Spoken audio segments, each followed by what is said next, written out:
Dans la culture pour ce journal, une quinzaine de théâtres de ville du département des Yvelines réunis au sein du réseau Créative interpellent les élus sur leurs difficultés financières. On va en parler avec sa présidente Sabine Cossin. Bonsoir. Bonsoir. Vous êtes également directrice du théâtre du Prisme, Maëlle Encourt et Richard Le Teurt. Bonsoir. Vous êtes donc le vice-président du réseau et directeur du théâtre Ridis Ezat à Plaisir. Aujourd'hui, quelle est la situation financière de vos salles? Est-ce qu'il y a une inquiétude, une vraie inquiétude? Et au-delà de l'inquiétude, est-ce que ça se traduit dans les finances? Est-ce que c'est difficile actuellement? Alors, je vais commencer à en parler. Et donc, oui, bien sûr qu'il y en a une. Mais notre démarche, elle n'est pas tant pour compter les difficultés que nous avons, et elles sont réelles, et je vais vous les dire. Mais c'est certainement parce que nous avons analysé, puisque nous sommes 14 théâtres de ville, comme vous l'avez dit, nous avons une force de réflexion. Nous sommes conscients que nous sommes au cœur de la cohésion sociale, que nous sommes là pour animer un territoire, et que les élus ont une politique générale de la culture. Mais que les contraintes financières des restrictions budgétaires de l'État implique des conditions drastiques aux collectivités. Nous sommes pour pouvoir ouvrir un dialogue et inventer avec les élus de nouvelles formes expérimentales. Alors, les difficultés, oui, parce qu'il y a des salles qui se sont vues enlever leur programmation, bien entendu. Il y en a d'autres qui ont des difficultés financières, et ça se comprend très bien, parce que les collectivités ont du mal à boucler leur budget.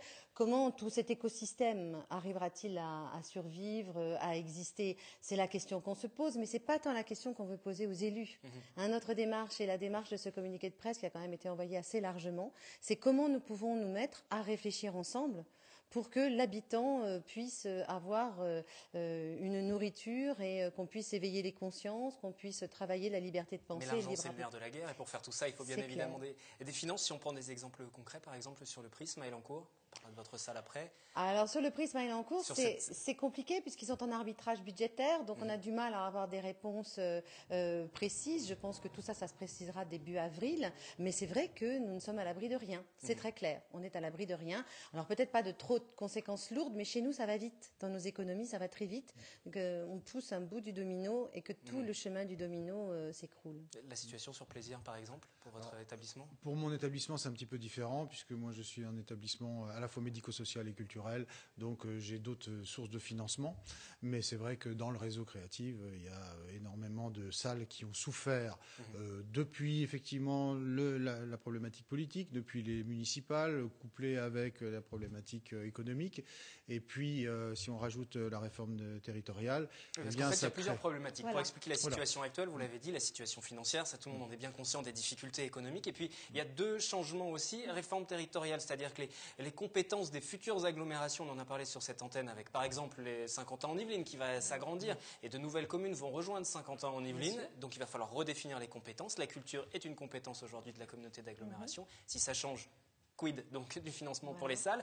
Et puis également, il y a eu des changements de couleur politique dans certaines communes, comme à Saint-Quentin en Yvelines. Est-ce que ça a eu une incidence très concrètement depuis mars dernier, l'arrivée de la droite aux élections municipales? Ça fait presque un an. Est-ce que ça a eu un changement? Sur Saint-Quentin en Yvelines, pour le fonctionnement du Prisme, et je pense que pour d'autres fonctionnements de scènes communales, comme on a beaucoup à Saint-Quentin en Yvelines, aujourd'hui, je ne vois pas la différence. Maintenant, on est à l'aune du vote du budget 2015, où il est clair que des problématiques se posent. Mais la réforme territoriale posée, parce qu'on en parlait tout à l'heure, pose également à terme l'effacement des départements. Et donc, nos structures financières, enfin nos structures de théâtre de ville, sont financées de façon transversale. C'est-à-dire qu'il y en a qui sont financées en conventionnement avec le département, et c'est une politique qui permet un rayonnement et de permettre d'aller plus loin dans les territoires plus ruraux du département, donc c'est essentiel. Beaucoup de structures d'entre nous sont conventionnées, soit en musique, soit en écriture contemporaine, la Nacelle à Aubergenville, la Barbacane à Benne, donc ça c'est l'État. Donc pour l'instant, ça bouge pas trop. Donc, et on a le Paris Métropole, que va-t-il avaler, que va-t-il pas absorber? Comment vont vivre les territoires autour de Paris Métropole? C'est autant de questions, mais alors où personne ne peut répondre aujourd'hui, ni même les élus. Nous avons un grand respect pour les élus, puisque c'est eux qui prônent une politique culturelle pour les habitants. Et nous, professionnellement, nous faisons poser nos expertises, mais ni eux, ni nous ne sommes aujourd'hui en capacité de voir clair dans la situation. Ce que vous demandez aujourd'hui, c'est qu'il y a une réflexion commune qui s'engage et que vous puissiez être impliqué dans les décisions qui sont prises et expliquer aussi que votre mission dépasse largement le cadre de la culture, c'est ça? Oui, je pense qu'il y a un effet, il y a des effets de seuil et il y a des effets de cristallisation entre les problèmes politiques, mais en fait, c'est pas tellement un ping-pong entre droite-gauche, tellement, c'est l'accumulation entre ces problèmes économiques, ces problèmes politiques, ces problèmes territoriaux, et puis à un moment donné, on a déjà beaucoup raclé les fonds de tiroir dans toutes les structures, parce que ça fait un moment quand même que la crise économique nous impose et que, quelque part, les institutions nous imposent de faire attention. Mais on a fait attention.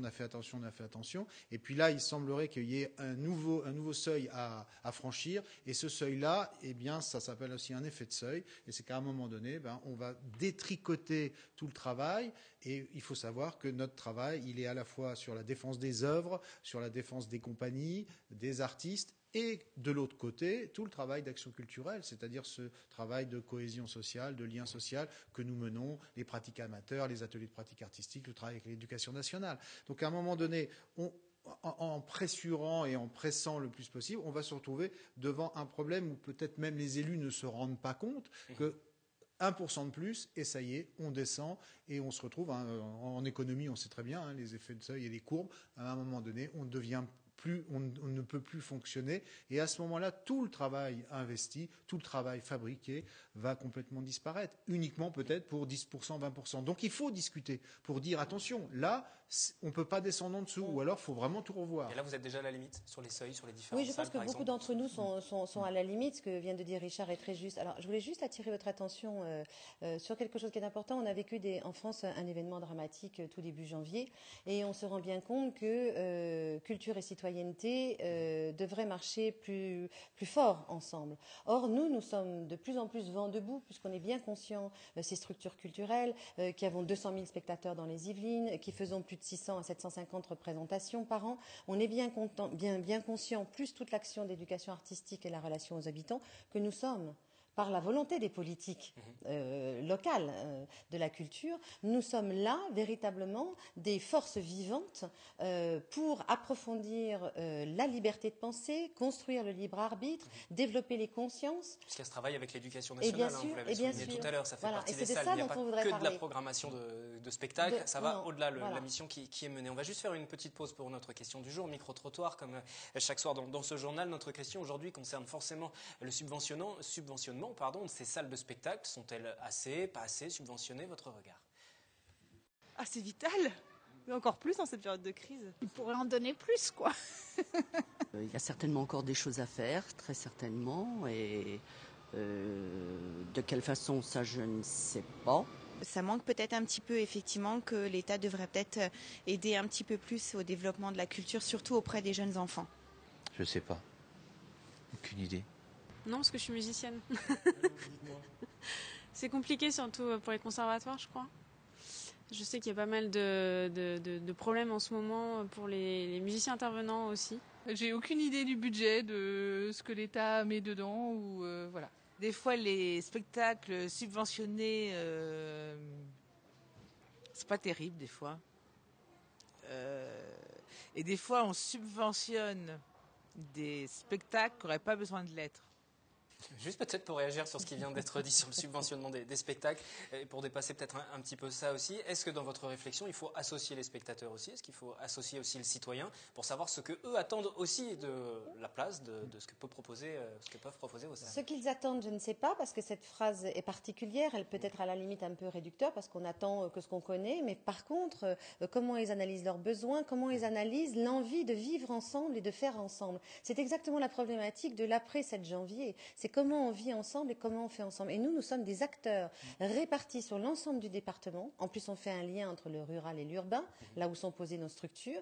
Donc là, nos politiques, parce que nous, on les aime bien, les élus, ont véritablement des leviers dans la main pour pouvoir agir.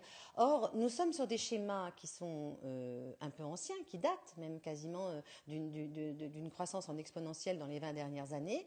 On est bien conscient, nous, qu'il y a certainement un travail de réflexion et de reposer les choses à plat, et nous le demandons, voilà. Mais on a déjà associé le département des Yvelines à notre réflexion. Et justement, je voudrais rajouter qu'il faut peut-être sortir d'une vision verticale, pour arriver à une version horizontale. Il n'y a pas que la culture, qui aurait les spectacles, et puis alors les spectacles subventionnés, et puis les autres, et puis de l'action culturelle, et puis après des gens qui font du social, et puis des gens qui font de l'école. Je pense qu'il faut arriver à une vision un peu globale, où nous agissons, nous sommes service public. Nous sommes des délégataires du service public. Nous agissons pour l'ensemble. Et on voit bien avec nos partenariats, éducation nationale, là on est aussi sur le handicap, on est aussi donc sur tous ces domaines-là, il y a un travail de réflexion à mener pour arrêter de cloisonner et de mettre la culture dans un endroit et de se dire, bon, j'ai des problèmes d'argent, je vais enlever à la culture et puis tout va bien aller pour le reste. Non. Mais la réflexion doit se mener rapidement parce que vous l'avez dit, par exemple, les discussions sur le budget pour l'agglomération de Saint-Quentin, c'est en ce moment que ça se joue. Juste là, pour conclure la discussion ce soir, est-ce que vous avez des inquiétudes pour les prochains mois, la prochaine saison? Est-ce que déjà, aujourd'hui, vous êtes un petit peu dans le doute? Alors, ce n'est pas une fin de non-recevoir, mais l'inquiétude, elle est nationale. Le journal Libération a publié une carte des difficultés où chaque lieu, où chaque festival peut mettre. Elle est réelle nationalement. Les départements s'effacent, les départements diminuent les budgets, les collectivités sont contraints à le faire. Et je ne pense que ça ne passera pour le bien-être de la population, qui est aussi la volonté de l'élu, ce pourquoi il s'est engagé, qui est notre expertise et volonté de travail, de pouvoir se mettre ensemble pour savoir qu'est-ce qu'on fait. C'est pas qu'est-ce qu'on garde, qu'est-ce qu'on jette, c'est comment on se transforme et on évolue pour aller vers du plus. Et du vivre ensemble. Est-ce que vous restez optimiste aujourd'hui? Est-ce qu'il y a une réponse? Est-ce que vous avez un écho favorable? Bien sûr, il faut rester optimiste puisqu'on est prêt à discuter, on veut discuter, on veut trouver des solutions et en même temps on veut aussi prévenir, attention, ne jetons pas le bébé avec l'eau du bain parce que après on s'en mordrait peut-être les doigts.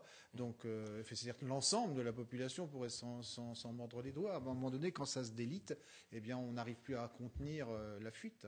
Et pour en savoir, allez-y. Une société ne peut pas vivre sans culture.